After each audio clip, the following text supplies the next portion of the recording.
ముందుకే మా నాయన హైదరాబాద్లో చదివిస్తుండు 5 లక్షలు పెట్టి. ఇంగ్లీష్లో మాట్లాడుకుంటే ఏమంటాడో ఏమో. ఇంగ్లీష్లో మాట్లాడదు మా నాయనతో. Hi dad. బిడా ఎప్పుడు వచ్చినావు? ఇప్పుడే coming dad. You why check why. English ఏం మాట్లాడుతున్నావు బిడ్డ? Health okay, you are so బక్క. Why dad? ఇంకా 10 లక్షలు పెట్టి చదివిస్తా బిడ్డ నిన్ను. ఓకే డాడ్, యూ 10 lakhs చదివి ఐ కమింగ్ పట. నా కొడుకు ఇంగ్లీష్ మస్తు మాట్లాడుతున్నాడు. వాళ్ళు వస్తున్నారు బిడ్డ, బాయ్కి వేస్తా నేను. నేను కమింగ్. వస్తావా? యా దా బిడా, బర్లకు నీళ్ళు తప్ప బిడా. సరే నాయన. అయ్యో తాగే. అయ్యో ఇంగ్లీష్ రాదేమో, తెలుగు రాదేమో.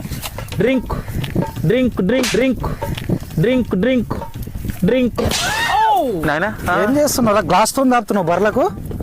మరి ఇంకెట్లా తాగుతావు? నీళ్ళు అట్లే తాగుతారు కదా. నువ్వు ఎట్లా తాగుతావు? మా ఇంత దద్దమ్మున్నావు గారా. ఇట్లా బకెట్ పెట్టాలి. ఇట్లా బకెట్ పెట్టి చౌ చౌ చౌ చౌ అంటే తాగుతుంది అది.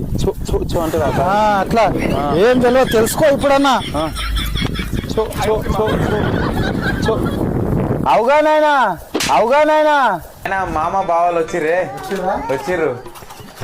మామ నమస్కారం.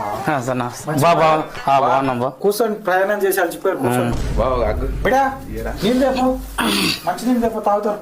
లీలా తీసుకురా. ఇంకా బావా విశేషాలు చెప్పాలి బాగా మీరే. ఇయ్య మామ తాగు.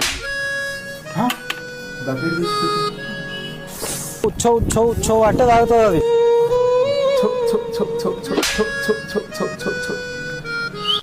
ఏమైందిరా బకెట్లో తెచ్చిపెట్టినావు నీళ్ళు? నువ్వేగా నాయన బలరకు గిలాసాల నీళ్ళు తాపితే తిట్టినావు. బకెట్లో పెడితే ఏమో మళ్ళీ ఏమనలేవు, అందుకే బకెట్లో తీసుకొచ్చిన. చుట్టాలో ఉందంత ఇజ్జత్ తీసినవురా బిడా. ఏమో చెత్తవాడా చూడు ఇంట్లో గిడ పడ్డది. ఇగో ఇడ అవు